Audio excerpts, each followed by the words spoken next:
Dalam 2 hari, 2 pejabat pemerintahan Presiden Prabowo Subianto terjerat kasus korupsi. Kamis pagi, KPK menahan Wakil Menteri Imigrasi dan Pemasyarakatan, Silmi Karim. Silmi ditahan sebagai tersangka dugaan tindak pidana korupsi di lingkungan Direktorat Jenderal Imigrasi. Yang merupakan Dirjen Imigrasi periode tahun 2023-2024. Adapun 8 orang tersangka, kemudian hari ini langsung dilakukan penahanan untuk 20 hari pertama tindak pidana korupsi, pemerasan dalam pengurusan dokumen keimigrasian, dan juga dilapis pasal 12 B besar atau penerimaan lainnya atau gratifikasi.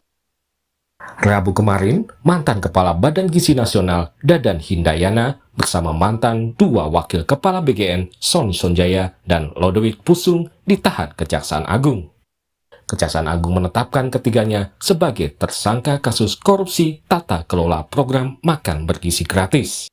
Berdasarkan 2 alat bukti yang cukup yang diperoleh tim penyidik, maka tim penyidik menetapkan saudara DH selaku Kepala Badan Gizi Nasional, saudara SS selaku Wakil Kepala Badan Gizi Nasional bidang operasional pemenuhan gizi, dan saudara LP selaku Wakil Kepala BGN bidang pengembangan organisasi dan hubungan kelembagaan sebagai tersangka dalam penyidikan dugaan tindak pidana korupsi tata kelola program makanan bergizi gratis pada Badan Gizi Nasional tahun 2025 sampai dengan tahun 2026.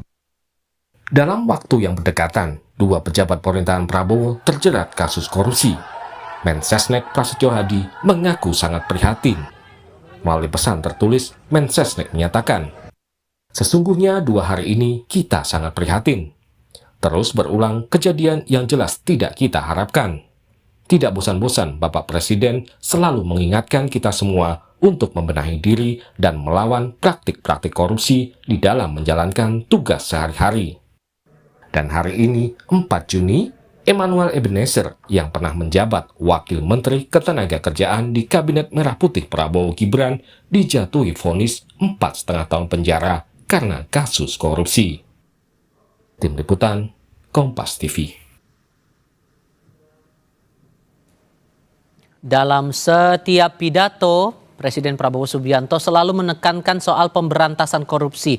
Namun dalam 2 hari ini, publik menyaksikan 2 pejabat pemerintahan Prabowo tersandung kasus korupsi. Bagaimana ini bisa terjadi dan bagaimana pula sebenarnya komitmen para pejabat pemerintahan kita dalam melawan korupsi? Kita diskusikan malam ini bersama anggota DPR RI fraksi Partai Gerindra Sugiat Santoso dan Direktur Eksekutif Lingkar Madani Ray Rangkuti. Selamat malam semuanya dengan Tifal di sini.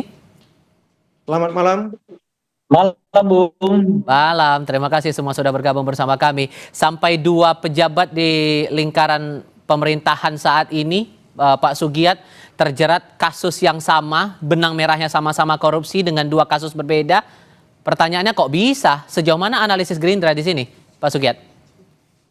Ya, yang pertama bahwa bukan hanya Gerindra ya, bangsa ini pasti sangat prihatin, marah, sedih, berkecamuk menjadi satu.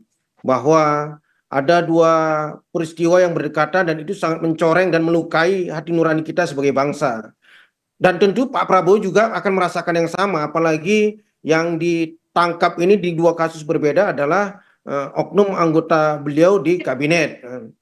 Apalagi bahwa 2 kasus ini di kementerian atau di lembaga yang itu menjadi konsen dari Bapak Prabowo Subianto. Misalnya terkait kasus oknum mantan ketua BGN dan oknum mantan wakil ketua BGN, dan ini kan sesungguhnya program prioritas Pak Prabowo kan. Berkali-kali Pak Prabowo sangat berharap besar bagaimana makan bergizi gratis ini bisa dikelola dengan baik, dan targetnya adalah untuk sebagai solusi dari problem stunting anak-anak kita dan dikaitkan dengan Indonesia Emas. Tapi masih juga, dan berkali-kali diingatkan, bukan hanya dalam konteks BGN dan IMIPAS, berkali-kali Pak Prabowo dalam setiap pidato mengingatkan segenap anak bangsa, baik yang di pemerintahan maupun yang di luar pemerintahan, ayo kita mengelola bangsa ini dengan baik dan benar, jangan mencuri, jangan mencuri, jangan mencuri, tapi ini tetap kejadian. Apalagi di proyek yang menjadi cita-cita atau program prioritas Pak Prabowo. Begitu juga di Kementerian Imigrasi yang ditangani oleh KPK.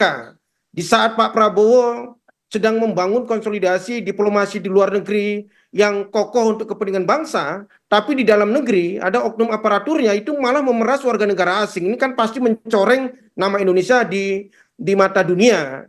Tapi walaupun kita sedih, marah, gundah gulana, tapi yang paling penting bahwa kita berharap dua kasus ini bisa menjadi momentum bagi bangsa ini, momentum bagi pemerintahan untuk sekali lagi bersih-bersih diri, kan. Kita sebagai Gerindra mendukung penuh langkah-langkah aparatur penegak hukum, baik KPK yang sedang menangani kasus di Kementerian Imigrasi dan Pemasyarakatan, maupun Kejaksaan yang sedang menangani kasus di BGN, begitu juga dengan aparat penegak hukum lainnya yang sedang menangani kasus apapun itu. Saya pikir ini kita harus dukung supaya prosesnya bisa berjalan transparan, akuntabel, dan tidak pandang bulu supaya ini bisa menjadi efek jerah bagi yang akan datang. Saya pikir Tapi kalau Anda analisis ini sebatas pada kesalahan kelalaian personal atau kelalaian sistem dari pengawasan sampai mereka ini bisa terlibat dalam kasus semacam ini, mengingat para pejabat ini kan sudah pernah menjalani retret dan tentu saja kami meyakini mengingatkan para pejabat ini untuk tidak melakukan korupsi sudah diingatkan berkali-kali oleh Presiden.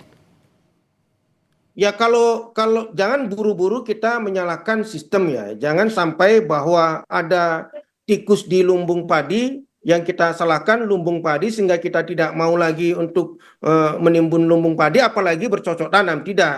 Saya masih berprasangka baik bahwa ini semata-mata karena apa ya? Karena oknum yang mungkin serakah, mungkin tidak bisa menjaga norma-norma moral yang seharusnya mereka emban sebagai pejabat negara.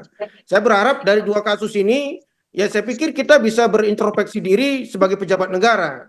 Dan saya berharap ini akan menjadi momentum dengan apa? Dengan penegakan hukum yang setransparan mungkin, yang seakuntabel mungkin, dan bisa menimbulkan efek jerah. Oke. Sekali lagi kan problem kita di Republik ini dari tahun ke tahun adalah problem korupsi, kolusi, dan nepotisme. Saya pikir ini yang menjadi PR kita bersama, bukan hanya di masa lalu, sekarang, bahkan yang akan datang. Oke, Bung Rey, Anda meyakini dua kasus dalam 2 hari berdekatan ini adalah permasalahan personal dari dua pejabat ini atau ada hal lain di sini?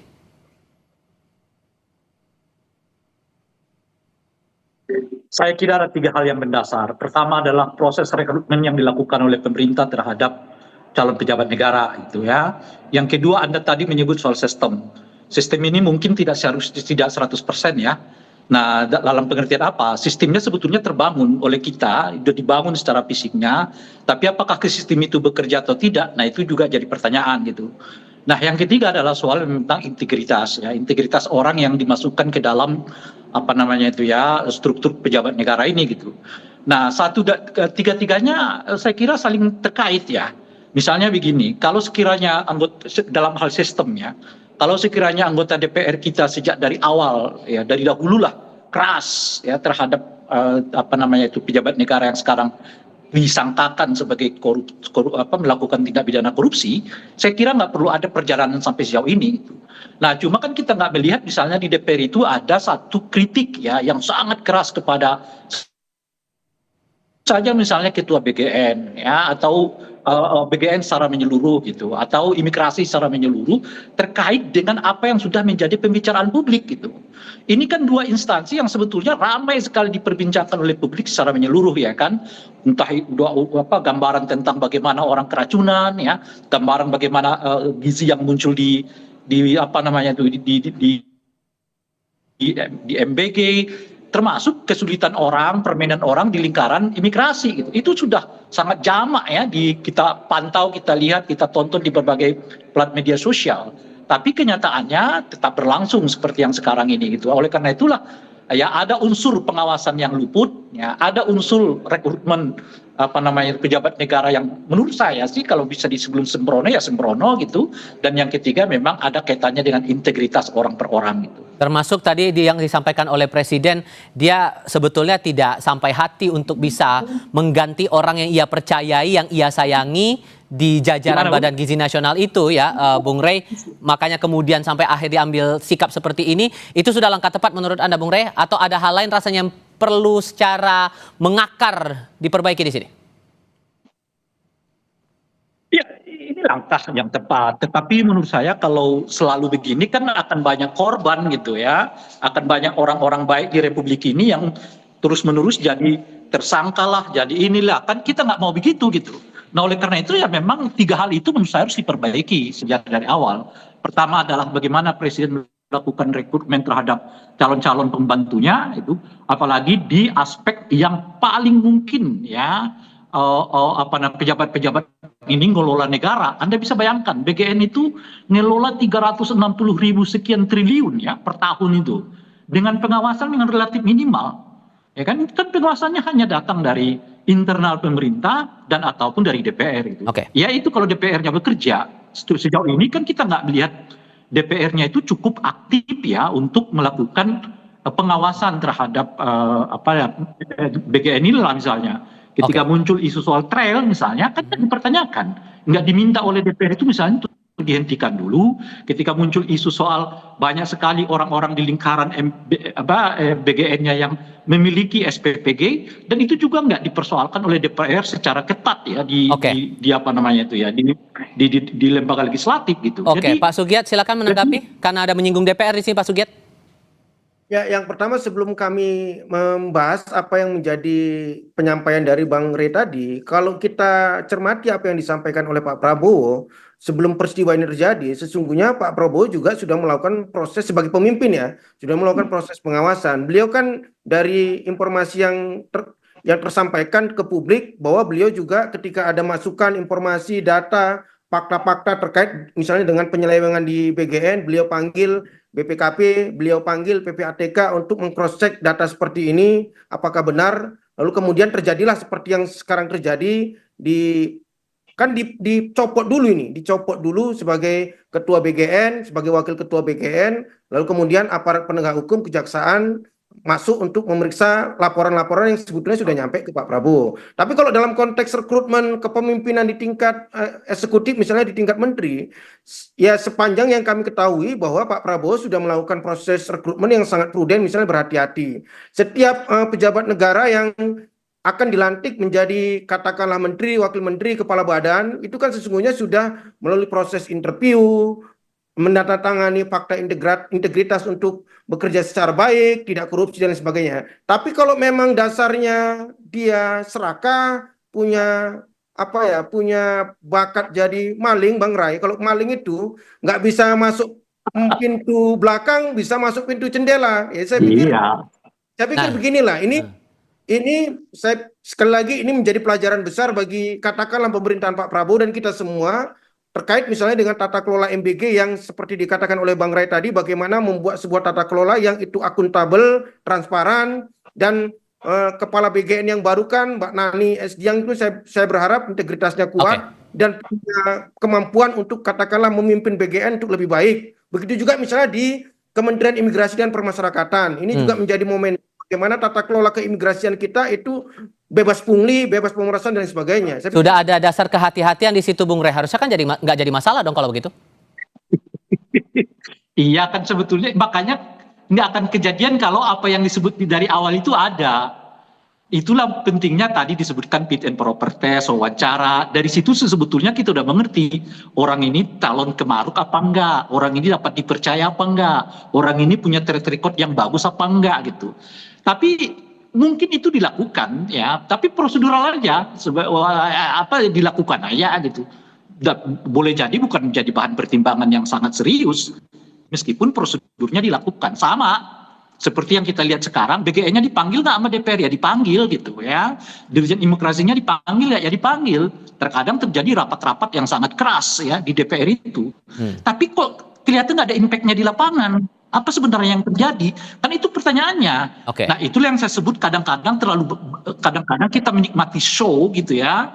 Tapi sebetulnya show ini dalam rangka justru menutup kita pada persoalan yang lebih krusial. Apa itu? Ya ada yang rekrutmen yang dilakukan secara tidak tepat ya berdasarkan karena koncoisme, berdasarkan kadar kedekatan personal, ya ada unsur soal balas jasa ya dan sebagainya gitu. Nah, kalau Anda Pak Sugiat melihat Wakil Menteri IMIPAS ini, Silmi Karim ini di Komisi 13 karena jadi mitra di Komisi 13. Secara personal maupun secara kompetensi, Anda melihat ada catatan nggak dari Silmi Karim ini sampai kemudian ketahuan sama KPK terlibat kasus seperti ini? Anda kaget atau sebetulnya sudah mencium tanda-tanda atau gimana?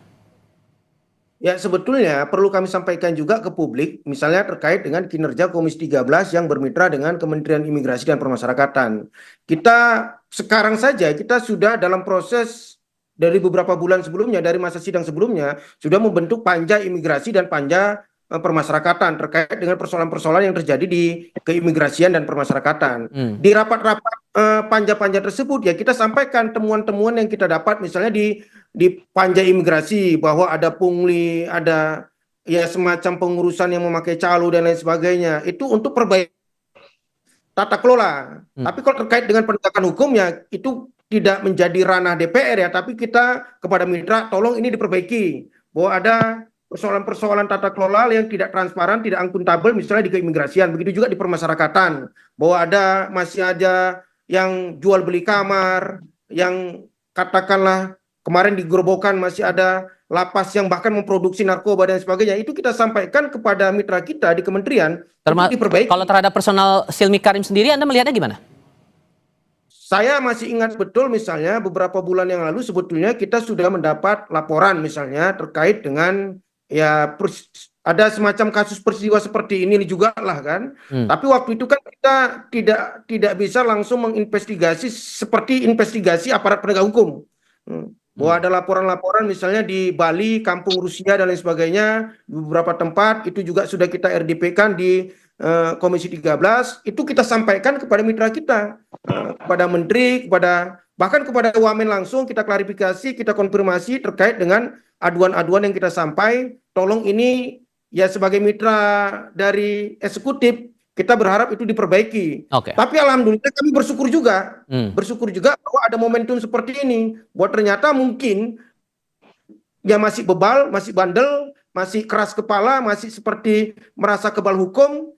Saya apresiasi kepada penegak hukum kita, KPK, Kejaksaan yang bergerak cepatlah sebelum kanker korupsi di masing-masing kementerian dan lembaga ini semakin meluas dan tidak bisa tertolong lagi. Saya berharap dua peristiwa ini, selain peristiwa yang terjadi pada Kementerian Tenaga Kerja, mudah-mudahan ini bisa menjadi momentum kita untuk sekali lagi berbenah. Pak Prabowo kan berkali-kali, jangan bermain-main dengan uang negara, jangan bermain-main dengan rakyat. Saya pikir ini warning yang berkali-kali disampaikan Presiden. Kalau ada menteri, wakil menteri, kepala badan yang masih menganggap sepele sinyal warning yang disampaikan Pak Prabowo, saya yakin dan percaya KPK, Kejaksaan, Kepolisian dan aparat penegak hukum lainnya, saya pikir akan menyikat mereka dalam tempo yang secepat-cepatnya. Dalam tempo secepat-cepatnya, evaluasi bersih-bersih ini apakah sampai pada reshuffle dan evaluasi besar yang diharapkan ini apakah sampai ujungnya ke situ? Kita akan bahas itu nanti di segmen berikutnya. Kita jeda dulu, tetap di Kompas TV.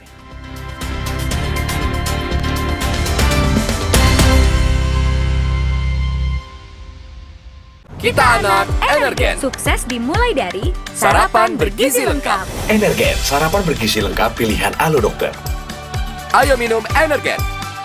Kita anak Energen. Gurihnya creamy latte, kalau belum coba, pasti nggak nyangka. Terbuat dari kopi grade Brazil dan susu New Zealand, bikin kopinya gurih. Iya, gurih. Penasaran kan? Coba deh, pasti nggak nyangka. Creamy latte, kopi latte, gurih. Le Mineral ada segelnya, jadi aman dari debu. Le Mineral tuh lebih seger, kayak ada manis-manisnya gitu. Kayak kamu. Le Mineral. Mama Lime Grade, pencuci piring dari tumbuhan 100% food grade dengan Natura Plant Essence. Mama Lime Grade efektif angkat lemak piring bersih kesat. Tangan tetap lembut. Juga efektif bersihkan kotoran dan bakteri di buah sayur. Mama Lime Grade, pencuci piring dari tumbuhan. Lime. Kalau misalnya yang biasa aja, kayak gini nih. Tapi kalau yang spesial, mie sedap kari kental spesial. Resep baru. Wah, makin kental, rasanya makin spesial. Full of flavor. Cobain deh resep baru mie sedap kari kental spesial dari Wings Food. Kopi hits nomor 1, ya Top Coffee Gula Aren. Gak cuma FOMO-FOMOan. Kopi, susu, gula aren, gak blend. Make it so legit. Aromanya aja nikmat, kopinya dendang. Gula arennya legit, perfectly blended. Ini Top Coffee Gula Aren. Legitnya gokil. Bikin kreasi kopi lo never fail. I told you so. Top Coffee Gula Aren. Kopi hits Nomor 1 favorit semua dari Wingswood. Ini cerita aku bareng Isoplas. Banyak aktivitas bikin aku kehilangan ion, jadi dehidrasi. Isoplas dengan 7 ion, cepat diserap, tubuh terhidrasi, cepat beraktivitas lagi. Hidrasi cepat, jaga performa. Dari Wingsfood. Kenapa gigi harus kuat, Pak? Gigi kuat itu penting. Pakai Ciptaden Maxi 12 Plus dengan 3 keunggulan. Aktif fluoride, enamelok, dan antibakteria. Gigi 12 kali lebih kuat, mulut sehat. Cing, cing. Ciptaden Maxi 12 Plus. Gigi kuat, gigi Ciptaden. Di Suci, di komen YouTube banyak yang komen Eja calon juara. Lu tahu gue stand up pas di Suci. Yang tahu gue awal stand up kayak gimana? Istri gue doang. Aneh gue stand up. Gue pernah stand up kayak gini. Nih. Tuh. Masih mau bilang lu the next Ridwan Remin. Suci 12 Grand Final Sabtu 6 Juni pukul 9:30 malam.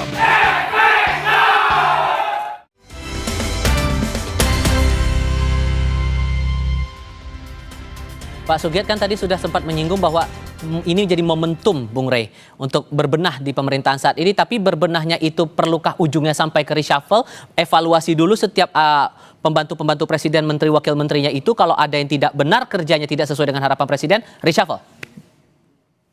Saya kira bukan hanya soal reshuffle, Bung, ya. Tapi ada pentingnya presiden itu untuk segera mengecilkan jumlah kementerian. Sekarang ini kan hampir dengan ini ya, dengan wakil menteri semua, totalnya hampir 100 orang kan. Itu pengawasannya minta ampun tuh, luar biasanya gitu. Kenyataannya pada level-level sekarang ini, pada level-level di bawahnya yang kena gitu. Ya sekarang kan misalnya wamen dari imigrasi. Dan pemasyarakatan. Sebelumnya kan Bung Noel, ya kan juga posisinya hampir kurang lebih sama, wamen juga gitu.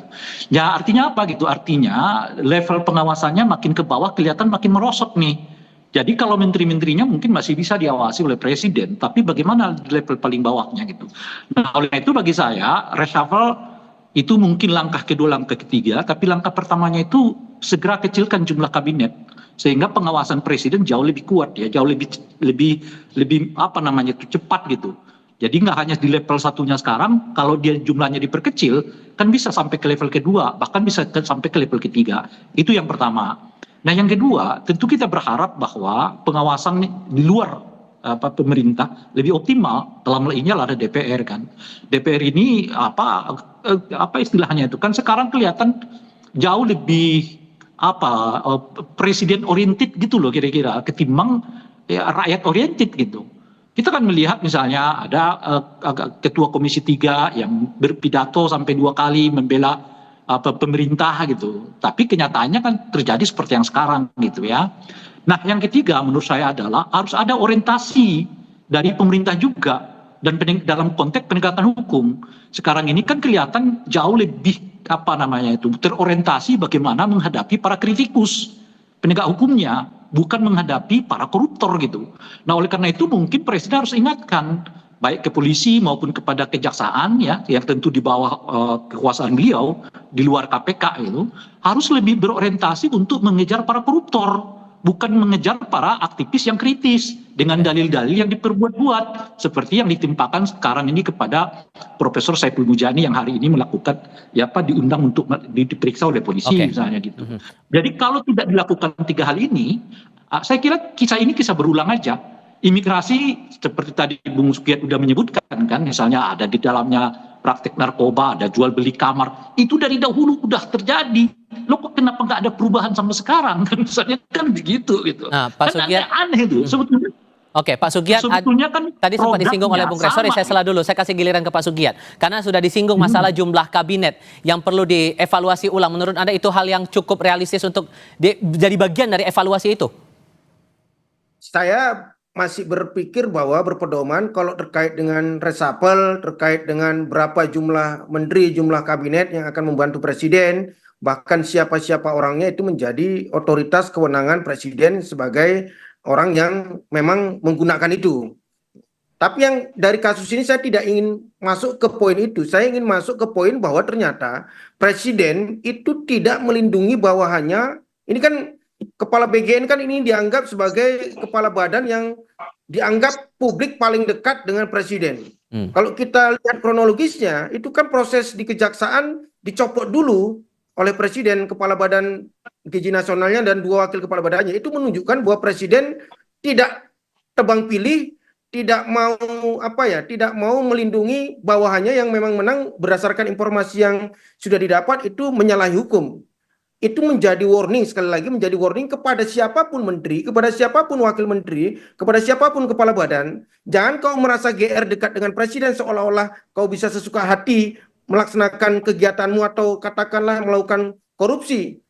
Pak Prabowo tidak seperti itu. Sebetulnya kalau dalam konteks penegakan hukum yang lebih global, sebetulnya kan penegakan hukum yang dijalankan oleh pemerintahan Pak Prabowo dalam kasus misalnya kejahatan-kejahatan korporasi, mungkin Bang Ray sudah pahamlah datanya bagaimana korporasi oligarki perkebunan, tambang, mafia BBM, mafia ekspor impor ini sedang diberantas, dihabisi, disikat oleh Bapak Presiden Prabowo. Nah, saya pikir perlu juga misalnya dua peristiwa ini ditambah dengan peristiwa sebelumnya yaitu Wakil Menteri Tenaga Kerja.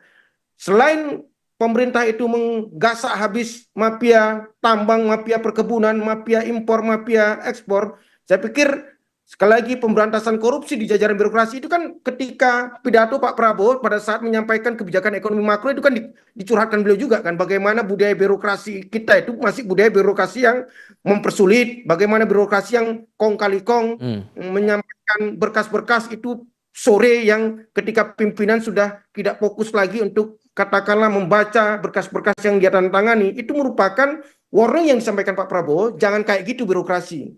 Saya pikir ini yang pesan yang ditangkap. Selain kalau persoalan ya reshuffle itu menjadi otoritas presiden lah berapa jumlah yang tapi tidak prioritas menurut Anda kalau untuk dilakukan sekarang? Sekali lagi itu presiden yang bisa menjawab bahwa berapa menteri yang dia butuhkan, siapa yang akan duduk di situ, itu sekali lagi dalam sistem presidensial kita itu menjadi kewenangan presiden. Oke, Bung Rey, menurut Anda tolok ukur penilaian apa? Kalau kemudian pada akhirnya jumlah yang Anda sarankan itu tidak muncul begitu, tidak dilakukan bagian dari evaluasi yang menurut Anda perlu dilakukan, maka tolok ukur penilaian apa yang rasanya perlu jadi bahan evaluasi buat presiden agar para pembantunya ini, menteri wakil menteri ini, sesuai dengan arah dari apa yang diperintahkan oleh Presiden Prabowo, jalankan pemerintahan ini bebas dari korupsi. Bung Rey? Bung Rey, suara Tifal masih terdengar, Bung Rey? Kurang jelas. Oke, indikator penilaian, saya ulang lagi ya Bung Rey, untuk indikator penilaian apa yang rasanya paling relevan saat ini dengan kondisi kementerian yang ada sekarang untuk bisa memastikan orang-orang yang jadi... karena agak hilang suaranya. Oh oke, saya tuh sebentar, saya mau pastikan dulu, suara saya untuk saat ini masih terdengar jelas atau tidak Bung Rey?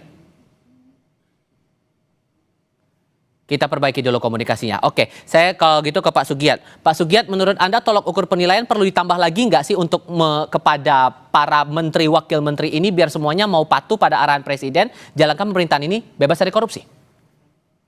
Ya saya pikir kalau dalam teori kepemimpinan, Pak Prabowo pasti pahamlah bagaimana merekrut orang-orang yang bisa dianggap untuk mengeksekusi kebijakan-kebijakan beliau yang itu sangat strategis misalnya. Pasti parameternya adalah kapasitas, integritas, dan yang paling penting adalah loyalitas.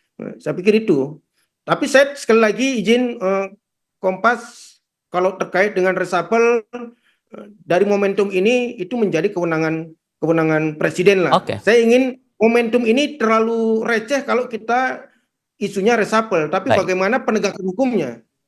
Penegakan hukum ini yang kita harapkan betul-betul juga transparan oleh lembaga penegak hukum, Kejaksaan Agung maupun juga dari KPK yang mengusut 2 kasus yang berbeda ini. Pak Sugiat, terima kasih sudah mau bergabung diskusi bersama kami. Sebelumnya juga ada Ray Rangkuti yang sudah bergabung dalam diskusi kali ini. Sehat selalu Pak Sugiat, selamat malam, assalamualaikum. Selamat malam.